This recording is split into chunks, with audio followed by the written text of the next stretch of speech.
I've been crying all day today, and I think I just felt like I needed to take a second and express what I'm going through and what I'm feeling, and just to be totally real and honest about it. I have to get all this out because I'm not going to stay in this place.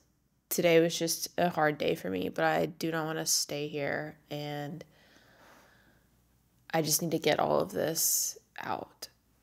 And I do not let myself feel the hurt very often of just this situation and this journey and what it means to not have the option to carry my own kids. And it's just really hard.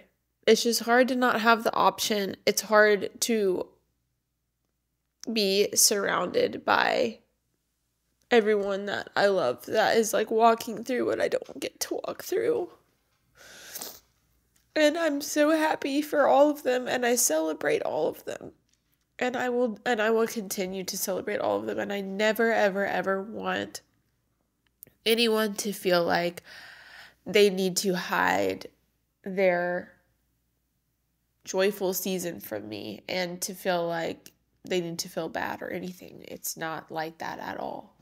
I think it's important for me to allow myself to feel this and to get it out and to not like isolate myself or hide these feelings, because I think when I do that, that manifests into my life and the way that I live and the way that I treat people and the way that I view people, and I can't have that. So I'm going to acknowledge my feelings, and I'm going to express them, and I'm going to speak truth over them, and I'm going to allow my friends to speak truth over them and to pray for me and to know where I'm at. I think I struggle really hard with being vulnerable, which it probably seems odd for me to say when I'm very vulnerable on this channel, and I have been for the past few months, but that's not an accurate depiction of who I am in real life. Like, I mean, yes, my videos are very much me and my real feelings, but it's very hard for me to express those to people that I love. And I don't know why that is, but it is very, very difficult for me, and I do not like to show my weakness, but it is also at the same time very hard for me to put a face on sometimes. And today was one of those days where like the whole day, it didn't matter what happened. It just felt like if anyone said anything to me, that I was just going to like have a breakdown. And it's really easy to just like compartmentalize everything and like go about my life just business as usual and pretend nothing's happening. I don't feel any of this. I'm fine. I'm strong. And I do believe it deep down. I know deep down. It's not that I just believe. I know deep down that God has placed me in a particular circumstance and a particular situation for a reason, and he has a plan for all of this, and he's going to use it, and he's going to use my vulnerability, and I want that to happen. And I think in order for that to happen, I also have to acknowledge what I'm feeling and allow him to heal me. And gosh, it's so hard. It's also because I have this desire in me for him to use my pain and for also to help others, encourage others, inspire others, give others hope.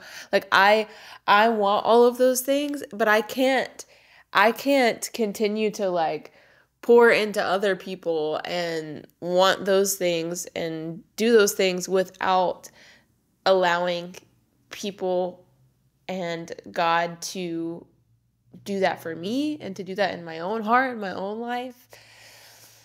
Oh gosh, it's just so hard. Anyways, my friend's here to make me dinner, so I'll continue this later. Hi. Okay, it's the next day now. Hey, Bubby. Okay, I don't exactly know where I left off last night, but after having a nice night of one of my best friends just picking me up and making me feel better. And just having a full day to let myself crumble for a bit and be weak for a bit. I feel so much better. I just have such a better mindset, and I'm ready to talk some more about this. So, yeah, obviously this isn't a polished video. This is a very raw and honest conversation about what it feels like to navigate infertility, especially in a season where everyone around you is building their families and you're on your path to building yours, but it looks completely different from everyone else's. And I'm so blessed and so privileged to even have the option to build a family in the situation that I'm in. Not everyone has that option. Not everyone can financially pull that off. Not everyone can emotionally deal with what comes with it. And yeah, it's just a lot. And I realize how blessed I am. But that doesn't change the fact that when you're unable to do what your body is designed to do, when that option is taken away from you, not only do you grieve just the fact that your journey to having a kid looks different, you also grieve that like normalcy that you don't have. And the truth is, I even sometimes still, at first I didn't grieve this at all. And it even sounds ridiculous now to say that I grieve this, but sometimes I grieve that I don't have a period. Like I don't have this like normal indication of my cycle and where my hormones are at. And that's been a whole battle of its own throughout adulthood. I feel like it didn't matter as much when I was younger, but as I've gotten older and got married, I feel like I would love to be able to have a better idea of where my hormones are at, because they affect my mood, they affect my energy level, they affect my productivity, and like I want to be able to understand why I feel the way I do, and it's just hard. There's just no way around it, and it can be really confusing, and I don't know how to separate whether or not the way that I feel right now is just me being lazy, or am I getting sick, or is it actually just my hormones? I don't know. And there's no real solid indicator of where I'm at. So yeah, I've definitely grieved that a lot. And it's really important for me to allow myself to process everything that I've been through and what I'm currently going through, and to allow myself to cry and also allow myself to be vulnerable. I think there's a difference between allowing myself to be sad and for me to like isolate myself in those feelings. And I'm not saying that you don't need any alone time, you don't need space to process on your own. Like absolutely, that's a part of it. But yesterday I could have very well chosen to put my life 100% on pause, but I got up, I got ready, I went to church. I couldn't even hardly utter a worship song at all. Like I just kept getting really teary-eyed, and I just felt like I was just sitting in church, like trying to hold in tears the whole time, which was just really hard because obviously church is a place where you can let all of that out. But I have like a bad vulnerability issue when it comes to, like, I just cannot do it with everybody around me. And it's something that I really want to work on. I haven't always been that way. I think as I've gotten older, I've like forced myself to hold things in, and I've almost created this identity of like, I'm this strong person, and like I've been through cancer and infertility, and like I have this story and this testimony, and I want God to use it, so I'm gonna be the strong person that inspires people and gives people hope, and like that's who I want to be, and it is who I want to be, obviously. Like I feel like my YouTube channel is kind of rests on that, but I'm still human, and my humanity is still there, and I'm an extremely like weak individual. I depend on the Lord for my strength, but that doesn't like erase my humanity. But I think because I've like latched on to what I aspire to be and who I feel like I can be with the Lord's strength, I don't ever let myself feel and just like let myself be weak. And it's not, it's something that I have to just let myself be, and that's okay. It's like, that's a part of me too. So yeah, I was talking to my friend last night. She came over and made me dinner, brought me ice cream. And I was telling her about this, how like just trying to figure out why I'm like this and why it's so hard for me to be vulnerable like with the people that love me, and that it's safe for me to do that with them. It's like, it's almost easier for me to be vulnerable in my videos.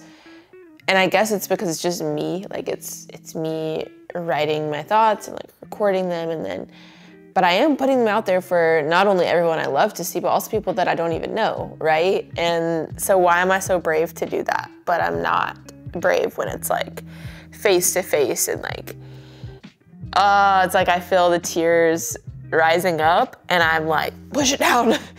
They cannot see this. They cannot see this.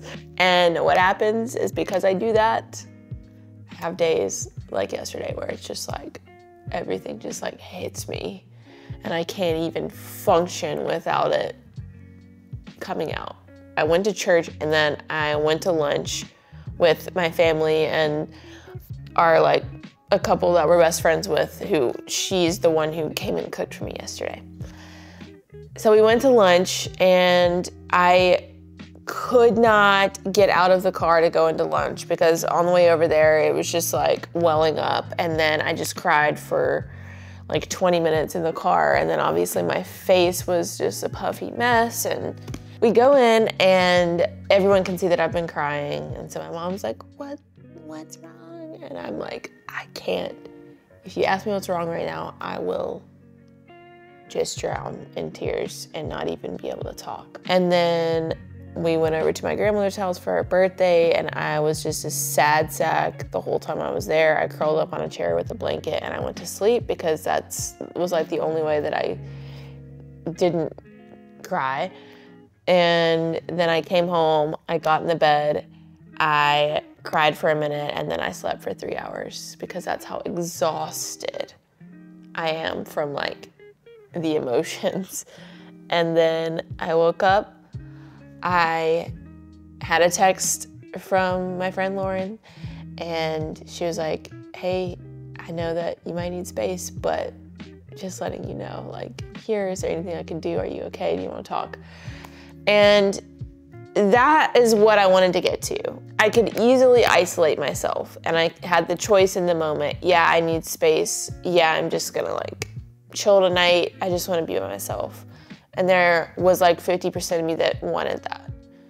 And then there was the other half of me that was like, you need this. So of course I like let her in on how I was feeling, and then she came to my rescue. Here's the thing. In struggling with infertility, it is really easy to have feelings of anger and resentment and jealousy, and all of these emotions are valid, and I'm not saying that you shouldn't feel them, but I think when you're in isolation, they can fester into something that's extremely unhealthy and can really harm your relationships and just your ability to love and support and celebrate your friends who are on their own journeys. If you're on your own, infertility journey, just know how important that community is. And if you don't have community, the best recommendation I can give you is to get plugged into your local church, get plugged into a church, because all of my community is quite literally like, we do life together and we do church together. That's the connection, and that's what has made our friendships like just so healthy. I mean, it's because Christ is at the center of them. I think when you isolate yourself and your feelings, like for me, when I isolate myself in them, I can just feel the enemy using that isolation to twist things in my head and like the way that I think about things. Your thoughts go from being like real valid thoughts and feelings attached to your grief, and they start twisting into changing your perception of other people, and those aren't valid. Those aren't real. And that's the enemy, for real. And that's why it's so important that you don't sit in those feelings for too long. You have to feel them, and then you have to lay them down. You have to give them to God, and you have to say, I feel all these things and I feel really weak, but I know that you give me strength, and I'm asking you to give me strength and help me to keep my thoughts fixed on you. Yesterday was a day of me feeling and then laying it down and allowing my friends to support me. I realized I don't have to be this strong. Like, I don't have to be the strong one. I can just be me, and I can accept help. Another thing that has been really weighing on me is just the fear too of not knowing what's gonna come next with our journey and not knowing if it's actually gonna work out in the way that I expect or hope. And we've had so many pauses and pushbacks that I feel like we're gonna get through this waiting period just to be told again that it's not, like, we can't move forward. And I'm like, what would I even do if we get to that point and then we can't move forward? All I can do is trust God. And it's weird to walk the line of what you know in your heart is true and in what you feel in your humanity. Because your feelings aren't truth, like, they're valid, they are real, but they don't always reflect truth of the reality. And not only just like the physical reality, but also like the spiritual reality of what's going on. I'm sure I'm not the only one who is navigating a unique journey. In fact, I know I'm not. Some of you in the comments have kind of shared where you're at in your own journeys, and I so appreciate your vulnerability and your willingness to share. And it's really cool to come together and support each other because we definitely are navigating something that not everyone navigates, and we do have an understanding of what it feels like. So you're definitely not alone, and if you're watching this right now and you just need someone to talk to, please leave a comment. I will read and try to reply to every single one. I know how isolating it can be. Infertility is so isolating, and it can really wreak havoc on you when you don't have any support. So I'm here for you if you need it. And if there's anyone out there who is going through surrogacy as an intended parent, please comment. because I don't have any friends navigating my particular journey. It's such a unique one that it's probably really hard to find people. I mean, I think in general, intended parents a lot of times don't share their journeys, especially online. So it's hard. Like I really don't know anyone that I could talk to that is truly in my shoes. So yeah, if you're out there, be my friend. I'd love to chat with you. I'm gonna wrap this up. I love you guys. Thank you so much if you watch this whole video, wow, thank you. Thank you for being here. Thank you for being so supportive and leaving such nice comments all the time. It's been so cool to just build this little online community. I feel like everybody came out of nowhere. Like I've been on YouTube for years and years and years, and then all of a sudden all these people show up and I'm like, this is so cool. It's kind of like an old childhood dream coming true, you know? Bye. Thanks for being here.